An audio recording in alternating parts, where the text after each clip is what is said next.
Here's part one of the story, written according to your specifications.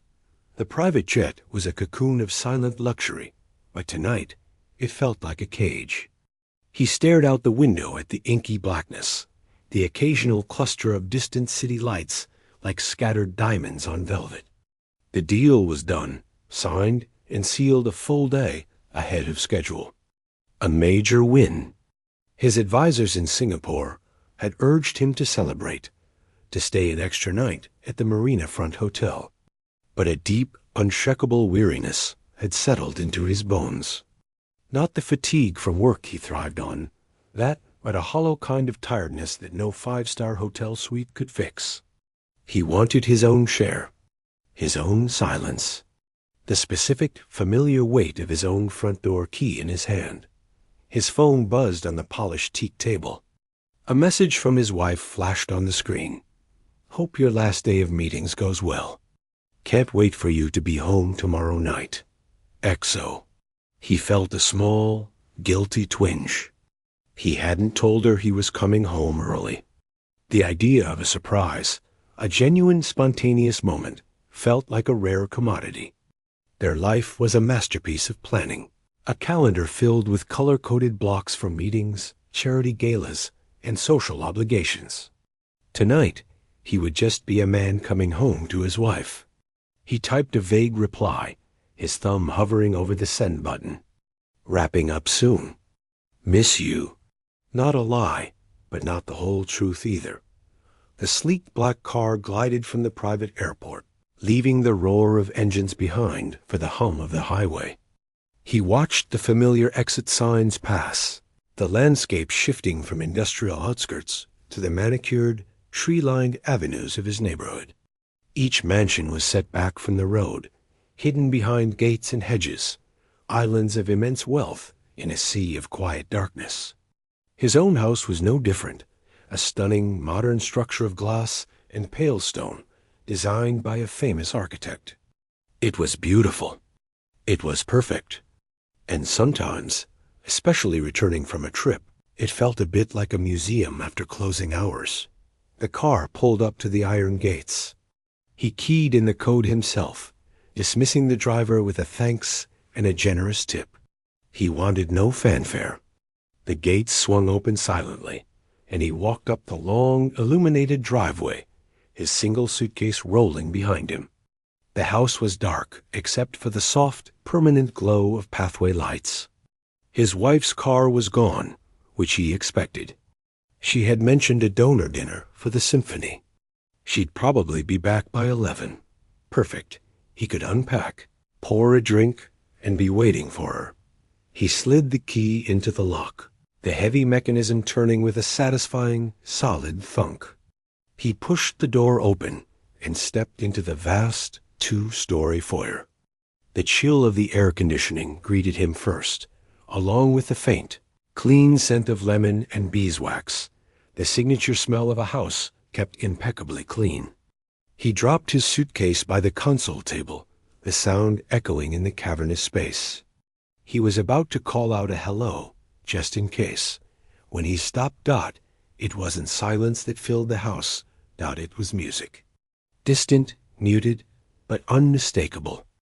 A rhythmic, pulsing beat with a lively Latin tempo. Thump-tha-thump-thump. Thump-tha-thump-thump. It was coming from the heart of the home, the kitchen and great room area. Confusion knitted his brow. His wife hated that kind of music. She preferred classical or ambient jazz. Maybe she'd left the television on? But this was too raw, too bass-heavy. A prickle of unease, thin and cold, traced down his spine. He stood perfectly still, listening. There was laughter, too, a bright, collective burst of it that was quickly shushed. Then more music. Every instinct, the same one that had helped him build a fortune by assessing risks and opportunities, told him something was off. This was wrong. This sound did not belong in his museum.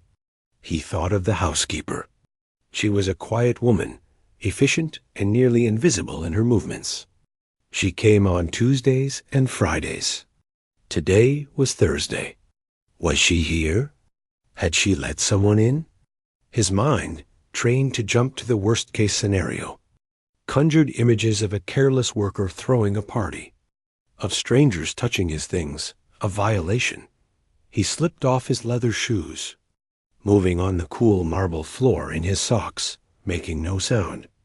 The music grew louder as he moved down the hallway, past the formal living room with its untouched furniture, past the minimalist dining table that could seat 16, but never did. The bass was vibrating in his chest now. The light from the kitchen spilled out into the hallway, a warm, yellow rectangle against the gray stone. He reached the wide archway that led to the open-plan kitchen and family room. He didn't step in. He stayed in the shadow of the hall, peering around the corner, and the breath left his body. His kitchen, a temple to stainless steel and imported marble, was alive with color and movement. The central island, usually home to a single sculptural fruit bowl, was now the center of a whirlwind. A small, portable speaker sat where the bowl normally resided, blasting that infectious, fiery salsa music, and in the middle of it all was his housekeeper, but she was transformed. The woman he knew was a quiet figure in a gray uniform, her face often downcast, her voice a soft mumble. This woman was a burst of energy. She wore simple leggings and a bright red t-shirt, her hair tied back in a ponytail that swung with her movements. Her feet moved with impossible speed, and precision asterisk tap tap slide, turn, spin asterisk, and her face was lit up with a joy so potent it was like seeing a different person. She wasn't alone. 5 other people were with her, trying to mimic her steps. A young man in maintenance overalls from the gated community. An older woman he recognized as the gardener's assistant. 2 other women around the housekeeper's age, and a younger woman who might have been her daughter. They were a circle of laughing, stumbling, determined dancers in the middle of his $1,000,000 home. His eyes scanned the room, taking in the surreal details. His sub-zero refrigerator door was a whiteboard, covered in swirling arrows and step diagrams drawn in blue marker. His prized German-made espresso machine had been pushed unceremoniously to the back of the counter to make space for a pile of handbags and stacked coats. Bottles of water and soda sat on the edge of his marble countertops, beating with condensation. A tray of simple homemade snacks, tortilla chips. A bowl of salsa sat on the breakfast table. It was a party. A secret, vibrant, joyful party happening in the sterile, silent heart of his world. He felt a hot rush of emotions crashing to him one after another. First, sheer outrage. The audacity. The disrespect. This was his home, not a community hall. She was being paid a significant salary to care for it, not to use it as her personal dance studio. His privacy, his trust, his property, it all felt trampled on. But underneath the anger, something else flickered, weak and confused. It was a strange sense of exclusion. He was looking at a scene of pure, unadulterated connection. The laughter was real.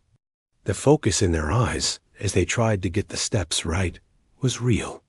The supportive hands steadying a partner, the shared groans when someone messed up, the triumphant cheers when they finally got a sequence. It was a tiny, thriving community.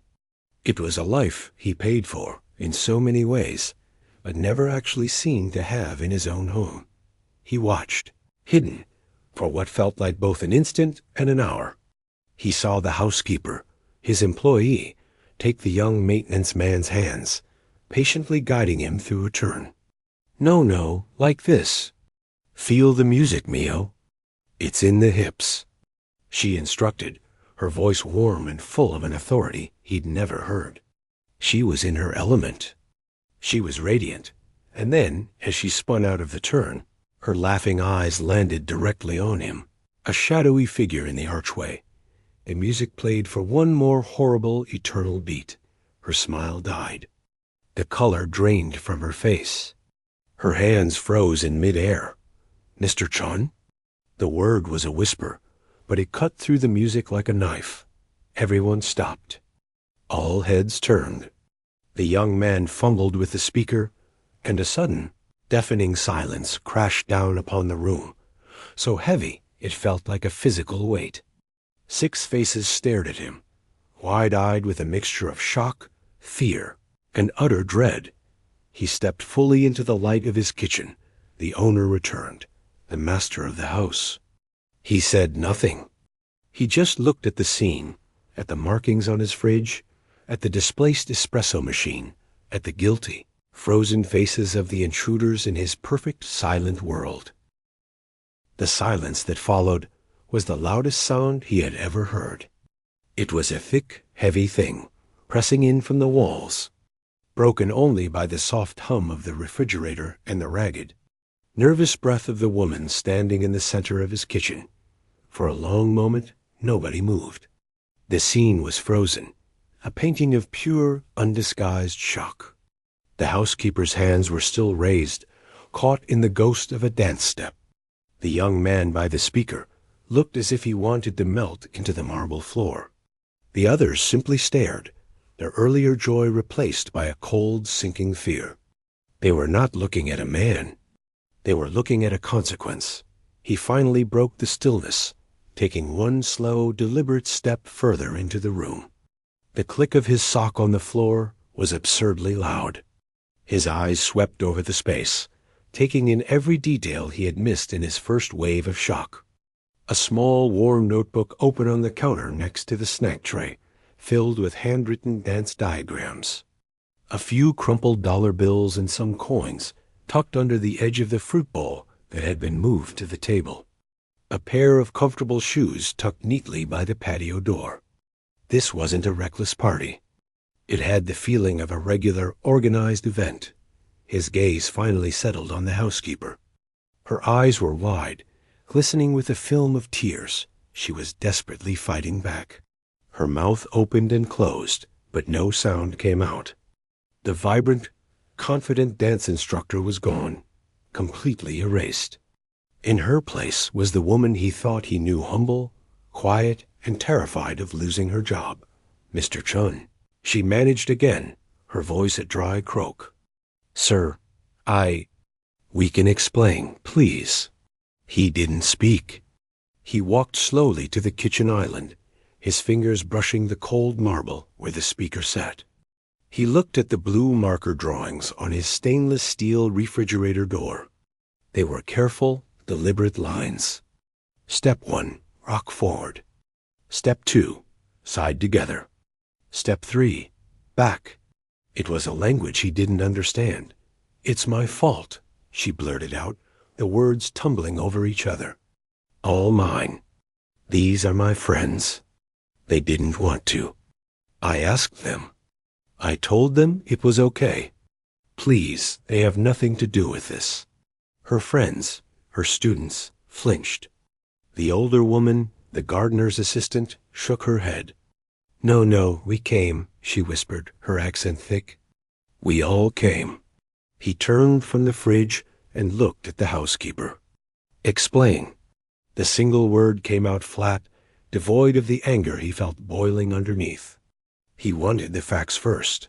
He was a businessman, after all. What came out was not an excuse, but a quiet, broken story. She spoke in a low, rushed voice, her eyes darting from his face to the floor and back again. The music, she said, was salsa.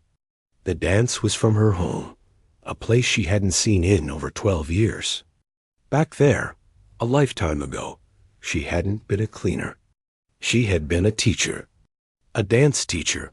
"It was a small studio, next to my mother's house," she said, a faint ghost of a smile touching her lips for a millisecond before vanishing.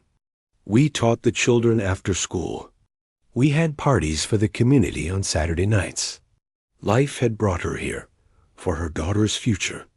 The cleaning job was good, honest work, and she was deeply grateful for it." She said this twice, her voice cracking. "I am so grateful, sir. You and your wife have been very kind." But the work was lonely. Her back ached. Her daughter was now at a university far away, studying hard to become a nurse. The money was tight, so very tight, with the tuition and the bills. And she missed the music. She missed the feeling of movement, of teaching, of being something more than the invisible woman who wiped the counters and made the beds. "My friends," she said, gesturing weakly to the small group. "They have the same life. Hard work, small apartments. No space, no joy." So 3 months ago, she had a silly idea.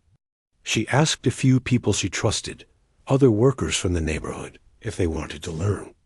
Just a few steps. In her own tiny apartment, it was impossible. The downstairs neighbors would complain.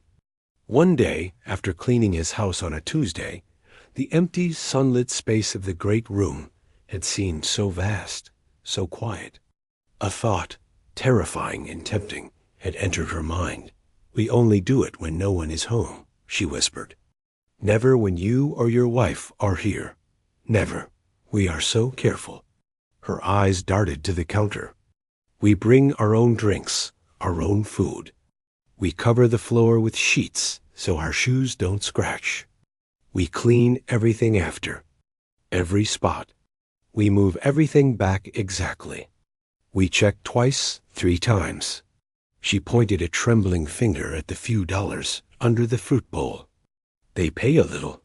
$3 each. For the class, it helps. For my daughter's books. It is the only thing I do for myself." The last sentence was almost inaudible, a confession of profound guilt. He listened, his arms crossed. His mind was split. One part was calculating, the breach of contract, the liability if someone had slipped and fallen, the absolute invasion of his private space. This was his sanctuary. He worked 80-hour weeks to afford this specific, controlled peace. She had turned it into a public hall, but the other part of his mind was watching the people. He saw the young maintenance man nodding along with her story, his face pale. He saw the older woman clutching the hand of the younger one, her daughter, maybe. Their clothes were simple, clean, but worn.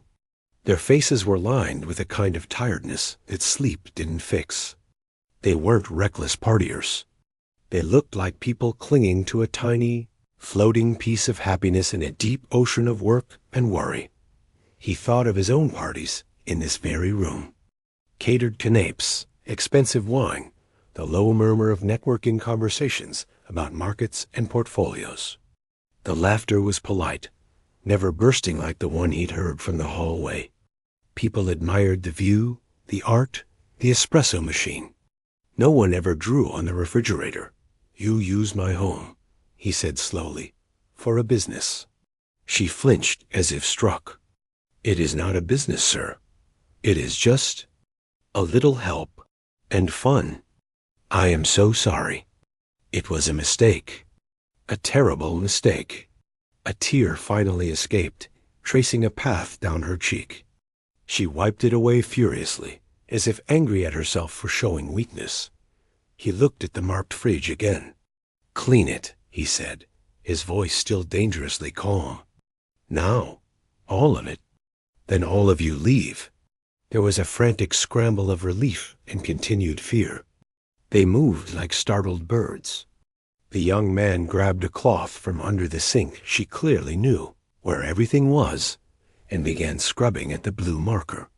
The others started gathering the water bottles, the snack tray, the notebooks.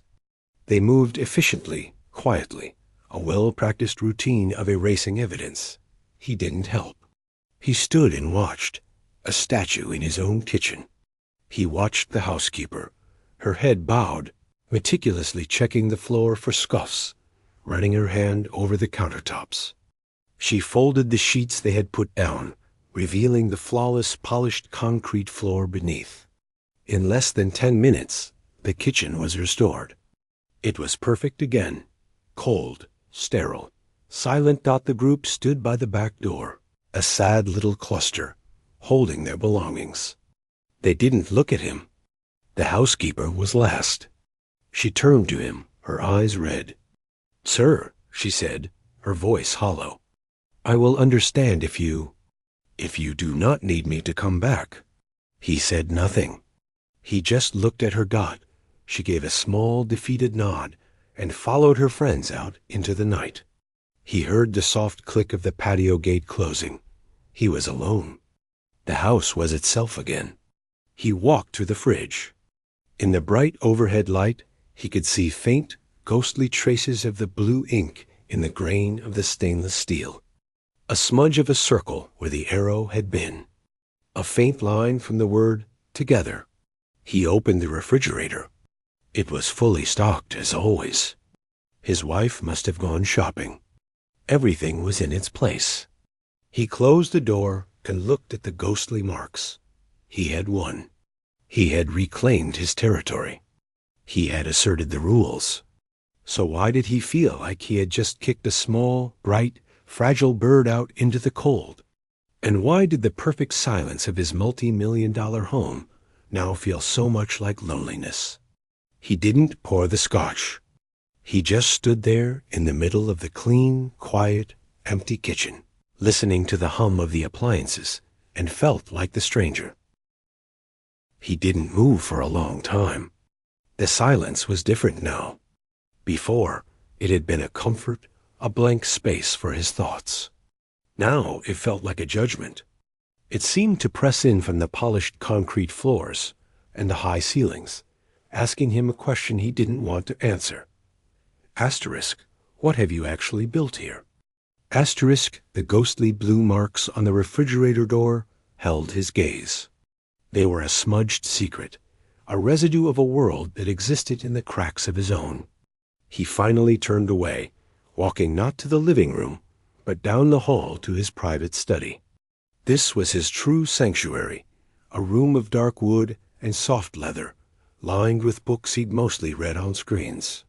He closed the door behind him, shutting out the vast emptiness of the open-plan living area. Here, the silence felt more familiar, more manageable. He sank into his chair but didn't turn on the computer. He just stared at the blank surface of the desk. The scene in the kitchen played on a loop in his mind. Not the fear on their faces at the end, but the moment just before they saw him. The laughter. The concentrated frown on the maintenance man's face as he tried to get his feet to cooperate. The easy way the housekeeper had touched his arm to correct him. It was a teacher's touch, patient and sure. She was a teacher. That fact stuck in his mind like a thorn. All this time, for 3 years, he had employed a dance teacher to clean his toilets and dust his shelves. He paid her well by the standards of her job. He'd always considered himself a fair employer. He provided benefits, gave a generous holiday bonus. He'd never once shouted or been disrespectful. He'd thought that was enough. He'd thought that was the whole transaction. But he'd never seen her. Not really. She was a function. A reliable, quiet part of the machine that kept his life smooth. Her uniform was like a uniform of invisibility. He realized, with an uncomfortable pinch in his chest, that he didn't even know where she lived. He knew she had a daughter because his wife had mentioned it once, a passing comment about her working hard to put a kid through school. It had been a piece of trivia, not a connection. And yet, in his kitchen, she had been more alive, more fully herself than he had ever been in that same room. He thought about his own money. The deal he'd just closed in Singapore would bring in a sum so large it was almost abstract. It was a number in a spreadsheet. It could buy another car, another watch, a larger donation to the museum for a wing with his family name on it. But could it create the kind of unguarded, messy joy he'd witnessed? He had thrown parties that cost more than that woman probably made in a year. Caterers, florists, musicians. Everyone left saying what a wonderful evening it was. But no one ever drew on his fridge. No one ever forgot themselves so completely that they laughed until they cried. A different kind of heat spread through him now. Not anger, but a deep, cringing shame. His first reaction had been that of a king defending his castle. But what was he defending? A showroom? A museum of success that nobody, including himself, truly lived in? He'd been offended by the marker on the fridge, but the truth was, that fridge had more life on it tonight than it had in all the years he'd owned it. He thought about her whispered plea. Asterisk, it is the only thing I do for myself. Asterisk, that sentence haunted him. His whole life was things he did for himself. His choices, his luxuries, his time. He had never had to hide a piece of his soul just to afford his daughter's textbooks. The weight of that difference sat on his shoulders, heavy and humbling. What was the right thing to do? The business answer was clear. She had violated a core trust. She had used his property for an unauthorized purpose, a commercial purpose, regardless of the few dollars involved. Letting her go would be the standard, understandable decision. He could find another cleaning service by tomorrow. Life would go on, perfectly smooth and perfectly quiet. But the human answer, that was a tangled mess. He pictured her face, the terror in her eyes being about more than just a job. It was about her daughter's future. It was about that tiny, fragile thread of joy she had managed to weave back into her life. Firing her wouldn't just be ending employment. It would be crushing that light completely. He would be punishing not just a breach of contract, but a burst of life. He stood up and paced the small room.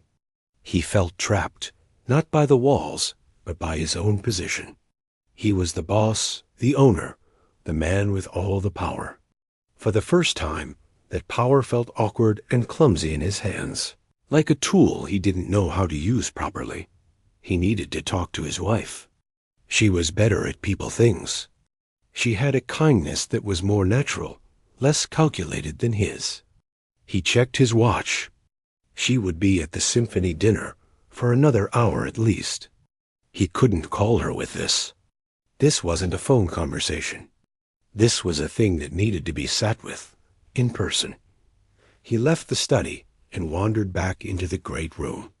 The moon was high now, casting long, cold rectangles of light across the floor. The house felt like a set from a play after the actors had gone home. He walked to the kitchen island and ran his hand over the marble. It was spotless. Not a single water ring, not a crumb. She was good at her job. Incredibly good. She took pride in it. He opened the large pantry. Everything was meticulously organized, labels facing out. He looked in the trash bin. It was empty, lined with a fresh bag. She had even taken the trash out. The evidence of her crime was gone, but so was the evidence of her care. He ended up in the living room, staring out the floor-to-ceiling windows at the dark, manicured garden. His own reflection looked back at him, a well-dressed man in an empty, beautiful box. He thought of the small group of friends, probably now huddled in someone's cramped apartment, filled with dread, worrying about their friend losing her livelihood. Their evening of fun had turned into a nightmare, and he was the monster in that story. The anger was gone, completely dissolved. In its place was a hollow feeling, and a dawning, uncomfortable understanding. The violation wasn't just hers. In a way, he had violated something too. He had built a life so sealed off from real human messages that the mere sight of it had felt like an attack. He had confused comfort for happiness, an order for living. He knew then that he couldn't just fire her. It would be too easy, and it would be wrong. But he also couldn't just pretend it didn't happen. Rules were rules. Trust had to be rebuilt. The old arrangement was broken. He needed a new one. But what? He couldn't just say, "It's okay. Keep having your parties in my kitchen." It wasn't realistic. It would feel false, like charity, and it would erase the line that frankly needed to exist between employer and employee. There had to be a respect in both directions that an idea began to form. It was strange and unlike anything he'd ever considered. It was a business solution to a human problem. Or maybe it was a human solution to a business problem. He wasn't sure yet. It would require swallowing his pride and stepping far outside his comfort zone. He heard the gentle purr of a car engine coming up the driveway. Headlights swept across the window. His wife was home. He took a deep breath.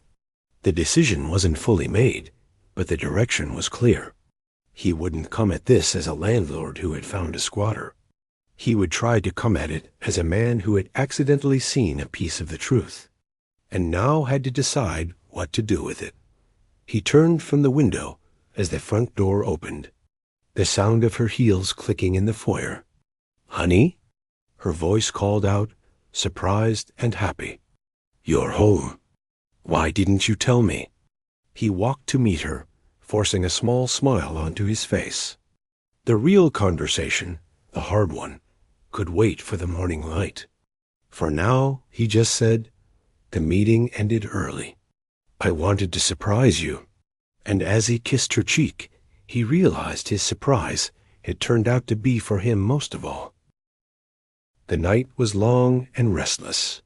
He slept in fits, his mind churning. When his wife had asked about his trip, he'd given short answers. He'd told her he was just tired from the flight, which wasn't a lie, but it wasn't the whole truth. He couldn't bring himself to tell her yet. He needed to sit with the idea, to see if it held up in the harsh, practical light of morning. It did. When the gray dawn light filtered through the blinds, the shock of the previous night had settled into a firm, quiet resolve. Over coffee in the same spotless kitchen, he told his wife everything. He started with the music, the scene, her initial fury. He saw her eyes widen in surprise, then narrow in concern. But as he continued, describing the housekeeper's story, the fear, the hidden life, his wife's expression softened into something thoughtful and sad. "She must have been terrified," his wife said quietly, stirring her coffee. "All of them." "Yes," he said. "But that's not the point. The point is, she was also happy there. Before she saw me. They all were." His wife was quiet for a moment, looking out at their perfect garden. "What are you going to do?"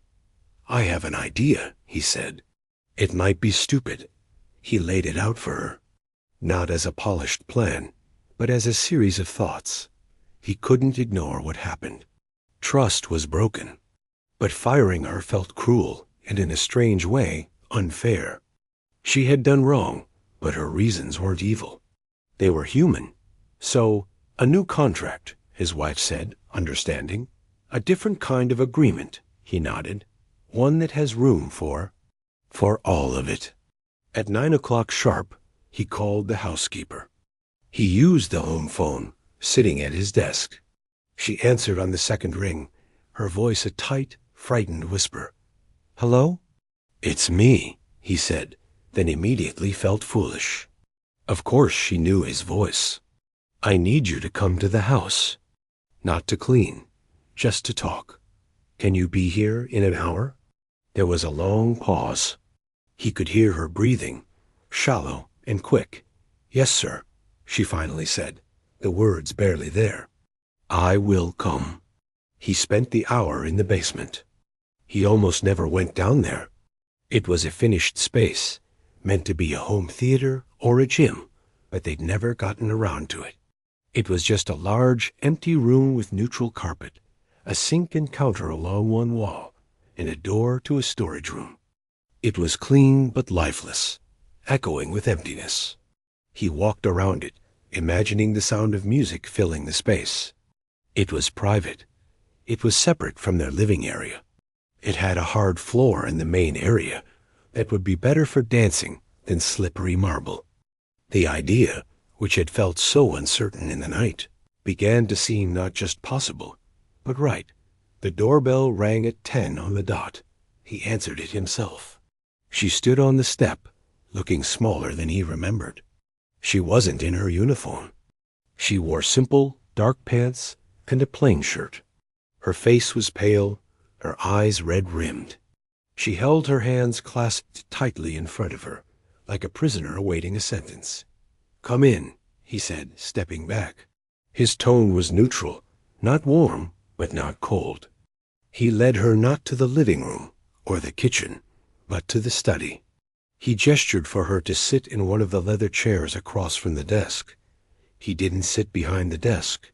He took the other chair, so they were facing each other without a barrier. This seemed to confuse her even more. For a moment, they just sat in silence. She stared at her hands in her lap. "I've been thinking," he began, "about last night." "Sir, I am so sorry," she burst out. The words she'd probably been rehearsing all night tumbling out. "There is no excuse. It was disrespectful and wrong. I will accept whatever you decide." "I know you're sorry," he said. "And I know it was wrong to use the house without permission. That part is very clear." She nodded, a quick, jerky motion, bracing herself. "But," he continued, and he saw her flinch at the word, "I also heard what you said, about why you did it, about your friends, about your daughter." Her eyes flicked up to his for a second, filled with confusion. "I am not going to fire you," he said plainly. The relief that washed over her face was so profound it was painful to watch.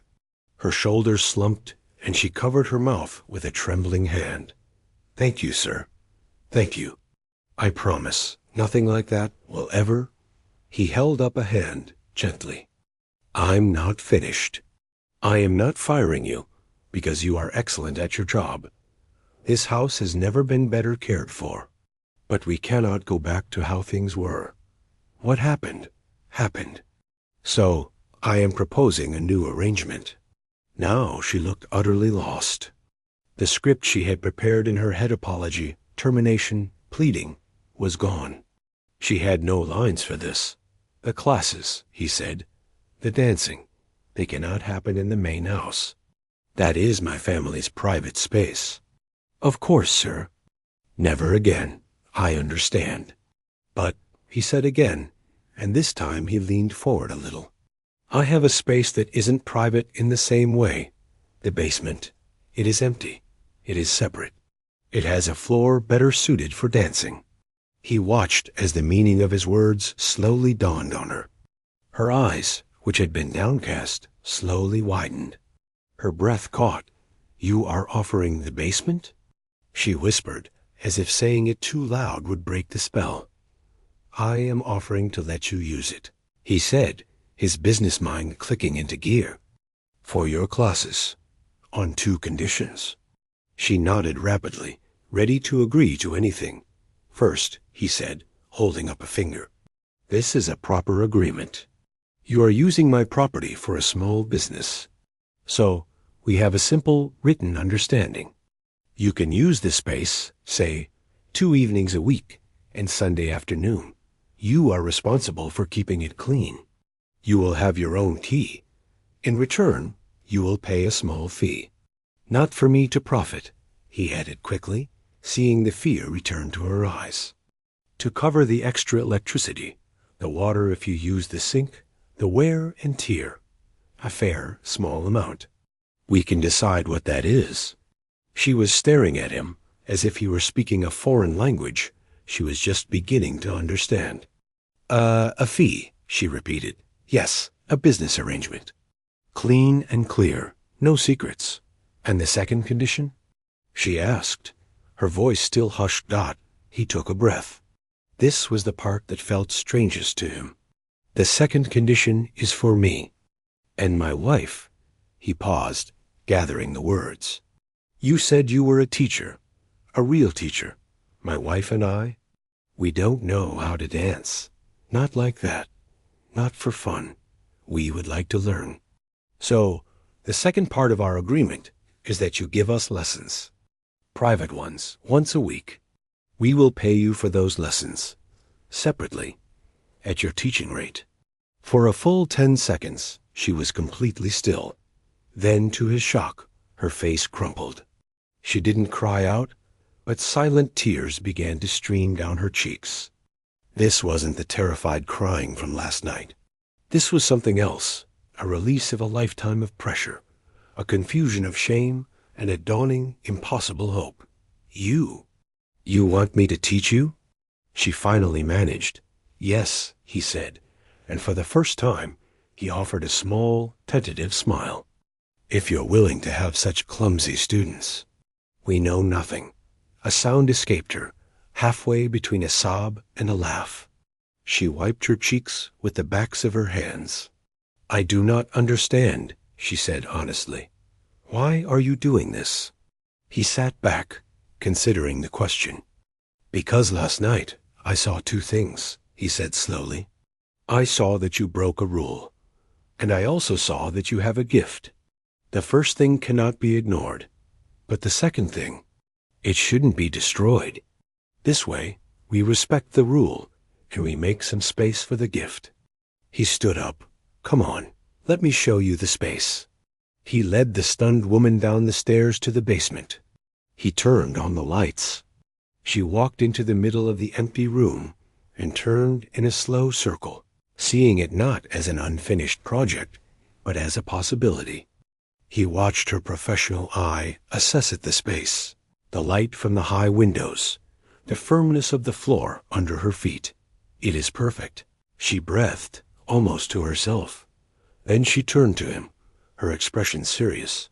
Sir, this is too much. You are being too kind. It's not kindness, he said, and he meant it. It felt more like a correction, a fixing of a balance he hadn't even known was off. It's a new agreement, one where we both see each other a little more clearly. Do we have a deal? She looked at him, really looked at him, for the first time since she'd arrived. The fear was gone. In its place was a wary, overwhelming gratitude, and a spark of her old teacher's confidence. Yes, sir, she said, and she stood a little straighter. We have a deal. The change did not happen all at once. It unfolded slowly, like a new kind of music everyone had to learn to hear.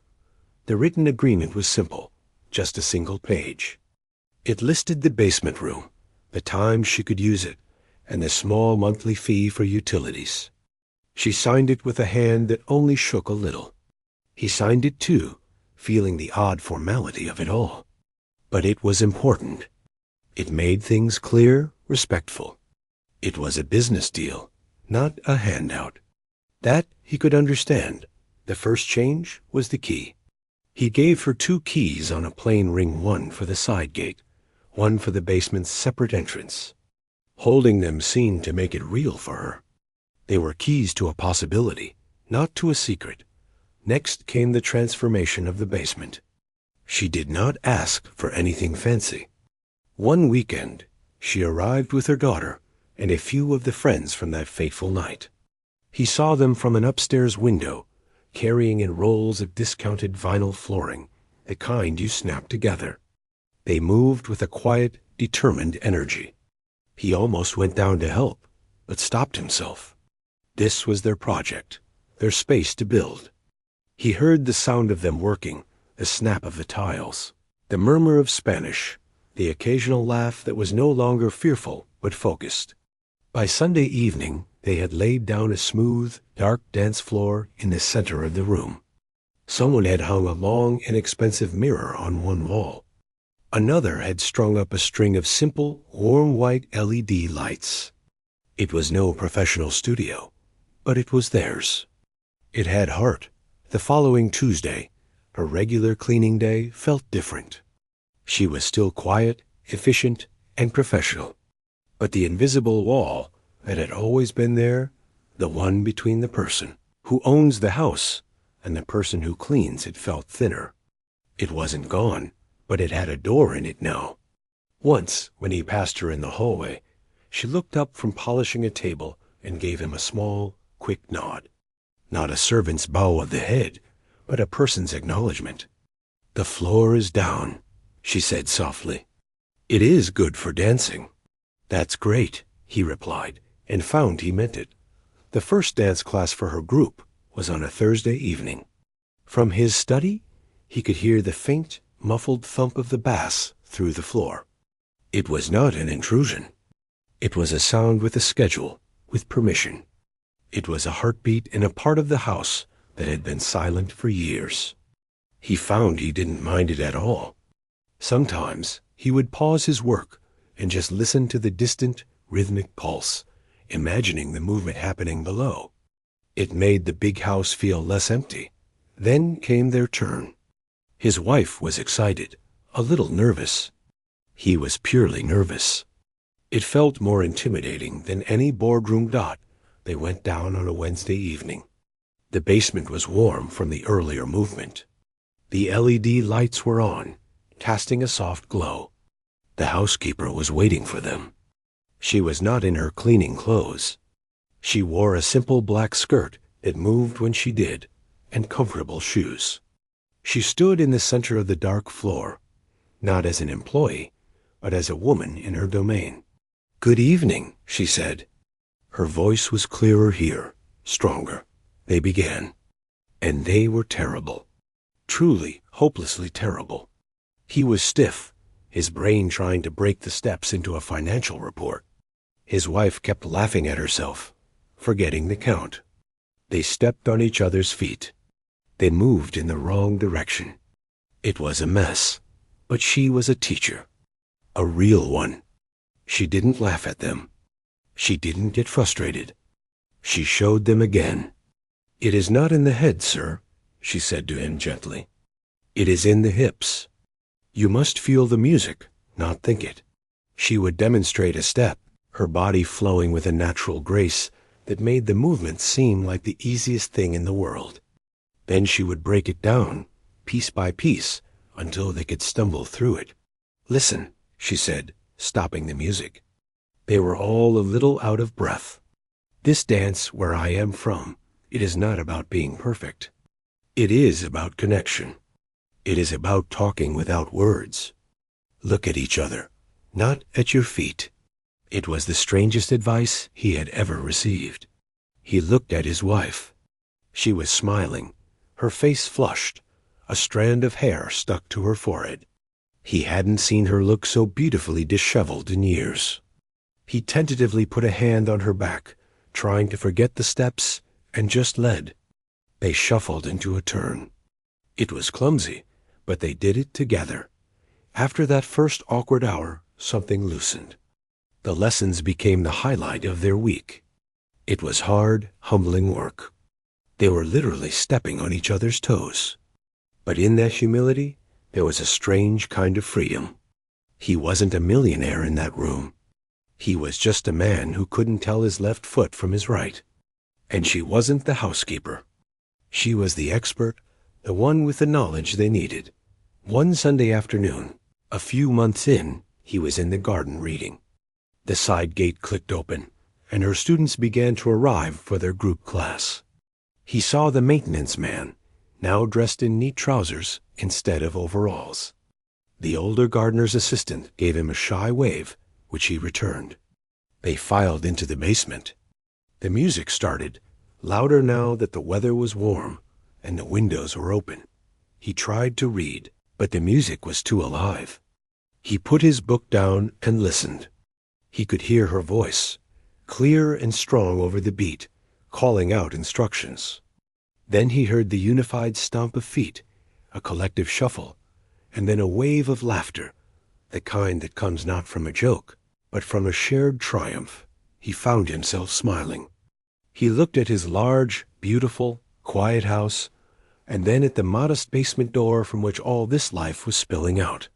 He realized the house was no longer just a symbol of what he had achieved. It had become a container for something real.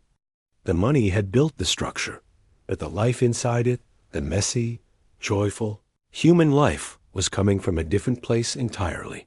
That evening, he went to get a glass of water. As he passed the back door, he saw a small, neat stack of folded money on the kitchen counter. It was her monthly utility fee, left under the fruit bowl like before. But next to it was something else. 2 tickets to a local performance by a touring Latin dance company. A sticky note was on them, in her careful handwriting. "For you and your wife. So you can see how the professionals do it. Thank you." He picked up the tickets. They weren't cheap. They were a significant gesture for her. It wasn't payment. It was a gift. An invitation into her world. On the night of the performance, he and his wife sat in the theater. The music was explosive, the dancing breathtaking.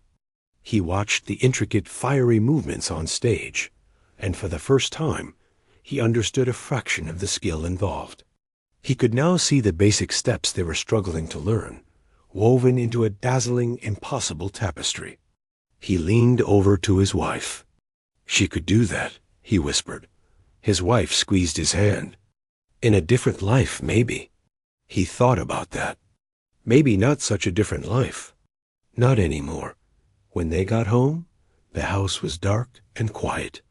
But the silence felt different. It was a peaceful quiet, the kind that comes after a full day, not the empty quiet of a hollow space. He walked to the refrigerator and opened it. The ghostly blue marks were long gone, polished away. But he didn't see a blank stainless steel door anymore. He saw the place where a secret had once been written, a secret that had become a key. The millionaire had arrived home early and couldn't believe what his maid did. And because of that, he had slowly, unexpectedly, begun to rediscover what a home could be. It wasn't about the price of the marble or the view from the window. It was about the permission given for joy, the respect exchanged between people, and the faint, happy rhythm of music coming up through the floor, reminding everyone that even the grandest of houses is just a shell until it is filled with life.